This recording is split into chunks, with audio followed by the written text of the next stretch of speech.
the sound of a cheap polyester sleeve rubbing against a laminate desk. That was the only sound Arthur made for 3 long years. He wore the same charcoal suit every Monday. It was slightly too big in the shoulders, the fabric shiny from too many trips to a budget dry cleaner. To the people at Sterling and Associates, Arthur wasn't a colleague. He wasn't even a person. He was furniture. He was the guy who stayed late to fix the margins on PowerPoints he wasn't invited to present. He was the ghost who lived in the fluorescent shadows of the basement cubicles. His manager, Marcus, was the opposite. Marcus wore tailored Italian wool and smelled like expensive sandalwood and unearned confidence. He was the kind of man who viewed human beings as rungs on a ladder, and he was currently climbing. "Arthur," Marcus would say, tossing a thick coffee-stained folder onto his desk without even looking at him. "Clean up the data on the Thompson account, and try not to get your lunch stains on the hard copies this time. We actually have a reputation to maintain." The office would chuckle. They always did. It was a ritual, a daily sacrifice at the altar of Marcus's ego. Arthur would just nod. No anger, no sharp retort, just a quiet, "Yes, Marcus." But inside that cheap suit was a mind that had already memorized every leak in the company's hull. He saw the missed deadlines. He saw the way the senior partners treated their biggest clients like ATMs rather than partners. He saw the arrogance that precedes a fall. And most importantly, he saw Client 40. Client 40 was Global Logistics Holdings. They were the silent engine of the firm, accounting for nearly 40% of the annual revenue, but because they were old school and didn't care for the flashy rooftop dinners Marcus loved, they were neglected. They were treated as a guaranteed check, a safe bet that didn't require effort. Marcus hated dealing with their CEO, a man named Elias Thorne. Elias was a no-nonsense third-generation shipping magnate who hated jargon and valued honesty above all else. One Tuesday, Arthur was BCC'd on an email chain by mistake. Marcus had ignored a critical request from Elias regarding a supply chain bottleneck that was costing the client millions. Marcus's reply was dismissive. "We'll get to it when the quarterly review is up, Elias. Relax." Arthur stared at the screen for a long time. He knew Elias wouldn't relax. He knew Elias was looking for the door. That night, Arthur didn't go home. He sat in his cubicle, the fluorescent lights flickering overhead like a dying heartbeat. He pulled the raw data Marcus was too lazy to analyze. He stayed until 4 a.m., building a predictive model that solved a problem the client hadn't even fully realized they had yet. He didn't send it from his work email. He created a private encrypted handle. The subject line read, "The solution your current consultants are too busy to find." He hit send. 2 hours later, while Arthur was brushing his teeth in the office bathroom to prepare for another day of being mocked, his phone buzzed. "Who is this?" Elias Thorne had replied. Arthur's heart hammered against his ribs. He replied, "Someone who values your business more than a steak dinner." For the next 6 months, Arthur lived 2 lives. By day, he was the office joke.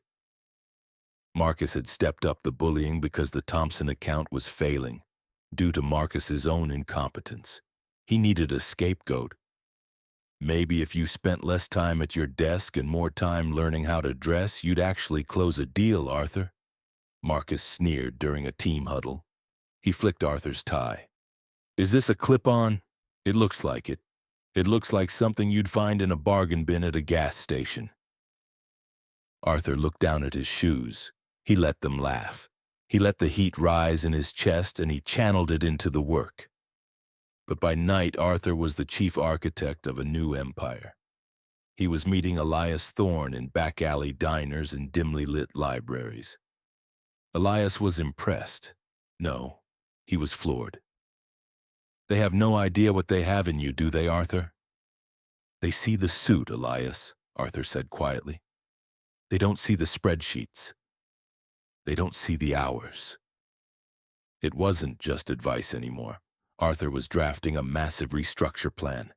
He wasn't just helping Elias optimize, he was showing Elias how to cut out the middleman entirely, how to cut out Sterling and Associates. "If we do this," Elias warned, leaning over the table in a booth of a quiet diner, "you'll be destroying the firm that pays your salary. You'll be burning the bridge you're standing on." Arthur looked at his worn-out briefcase. He thought about the 3 years of missed promotions. He thought about Marcus's smirk. He thought about the laughter that followed him every time he walked to the break room. "They aren't a firm, Elias," Arthur replied. "They're a parasite, and it's time for the host to walk away." The day of the collapse arrived with a chilling silence. The firm held a vision meeting. The partners were worried. Global Logistics Holdings, the mighty Client 40, had gone dark. No returned calls, no signed renewals. Marcus was sweating. You could see it through his expensive shirt. He called a meeting to brainstorm how to win Elias back. Arthur stood up. It was the first time he had spoken in a meeting in over a year. "I have a proposal for the Thorne account," Arthur said, holding a simple USB drive. Marcus groaned, putting his head in his hands. "Arthur, for the love of God, sit down. We're trying to save the company, not organize the supply closet. Your input isn't needed here." "It's a bold expansion strategy," Arthur continued, his voice steady. "If we pivot now, if we address the logistics failures from the last 6 months." "Stick to basic tasks, Arthur," Marcus barked, slamming his hand on the mahogany table. The room went silent. "Innovating clearly isn't your thing. You're a back-office grunt. You don't have the vision for people like Elias Thorne. Now sit down and keep your mouth shut for the rest of the hour." The room chuckled nervously. Arthur didn't sit down. He looked at the clock. 10 a.m. The notification should have hit the partners' phones. Right. About now. The senior partner's phone buzzed, then the managing director's, then Marcus's. A mass email from Global Logistics Holdings. A formal termination of all contracts, effective immediately. The color drained from Marcus's face. "They're gone," he whispered. 40% of our billing just walked out the door." The room descended into chaos. Partners were shouting. Marcus was hyperventilating into a water glass. In the middle of the storm, Arthur remained perfectly still. "Maybe next year you'll be ready to listen," Arthur said, his voice cutting through the noise like a blade. Marcus looked up, his eyes red. "What did you say?" "I won't be here next year," Arthur said. He picked up his worn briefcase. "You're quitting? Now!" Marcus screamed. "You're a coward. You're leaving when things get tough. You're lucky we don't fire you for being useless." "I'm not quitting to look for a job, Marcus," Arthur said, sliding a thick, pristine white folder across the table. Marcus opened it. His eyes widened.